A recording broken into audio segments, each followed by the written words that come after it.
Primeiramente, bom dia, professor Luiz. Eu estou aqui trazendo uma forma de vídeo diferente, testando um aplicativo aqui. E esse daqui vai ser a introdução do meu slide. Vamos começar. A matemática surgiu antes mesmo do nascimento de Cristo.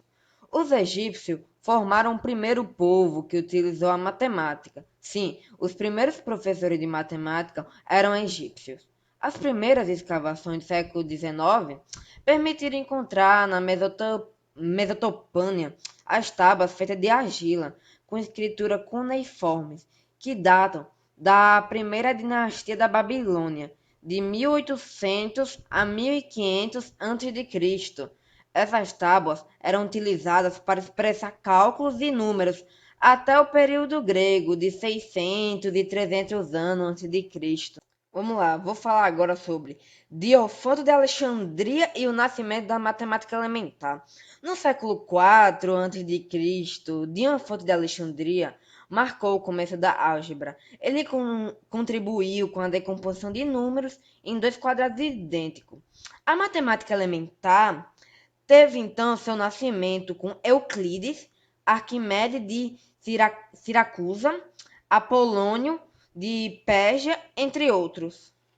Arquimedes e o Eureka. Arquimedes, esse grande cientista da Cilícia, também contribuiu muito com a geometria. A gente lhe deve o estudo dos círculos com a aproximação de π, o estudo dos cones, a espiral de Arquimedes, etc.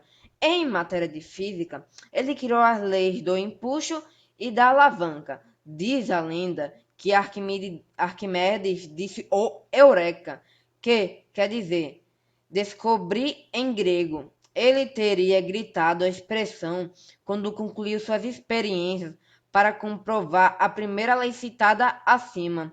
E não foi só isso, ele teria saído pelado gritando pelas ruas: Eureka! Eureka! A matemática no século XI. A partir do século XI, eles começaram a pesquisar outras coisas além da gramática, da retórica ou da lógica, para o proveito da matemática. É na Espanha que eles aprenderam as ciências árabes e descobriram grandes sábios como Averroes e Ibn Zul. Nosso sistema de adição e subtração como o mais e menos apareceu no século XV graças a João Wiedemann Dagger. O matemático francês Viet transformou a álgebra, trazendo a atualização de cartas para simbolizar as quantidades conhecidas e desconhecidas, e simplificando as equações. Ele abriu as portas para outros matemáticos, aplicando a álgebra na geometria. Vamos para o século XVII, onde foi o apogeu da matemática. Quem não conhece a história da maçã que caiu na cabeça de Newton, o que permitiu descobrir a atração terrestre? Veja aqui alguns conceitos essenciais para memorizar.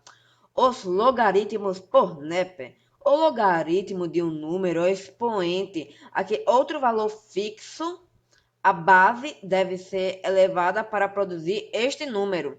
A geometria analítica, por René Descartes, em sua obra Geometria, ele junta a álgebra e a geometria como Vieta, traduzindo as questões da geometria em equações algébricas.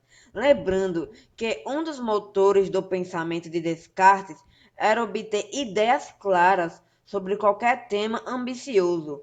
O cálculo de probabilidade de Blaise Pascal é o cálculo das chances de chegar no azar. O interessante aqui é saber que os jogos de azar foram um ponto de partida para as descobertas, o começo do cálculo infinitesimal por Newton.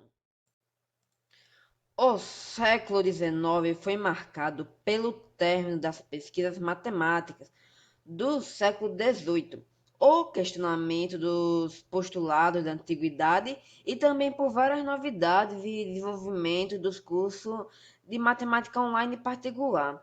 Gauss e Legendre fundaram o método dos quadros mínimos, um grande avanço com estatísticas e no ramo das probabilidades.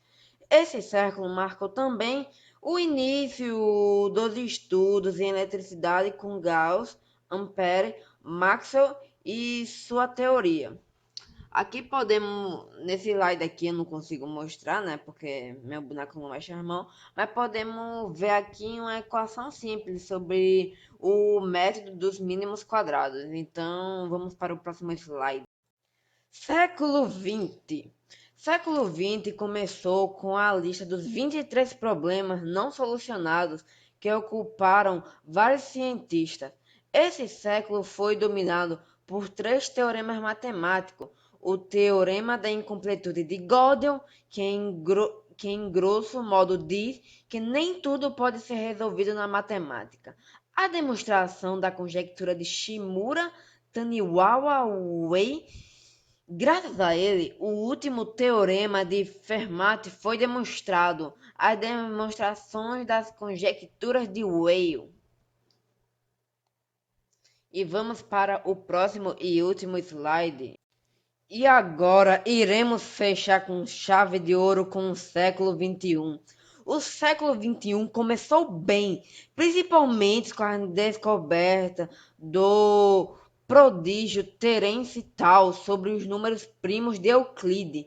No dia 8 de outubro de 2013, o Prêmio Nobel de Física foi atribuído a François Englert e a Peter Higgs pela descoberta teórica de um mecanismo contribuindo para a nossa compreensão da origem da massa das partículas subatômicas.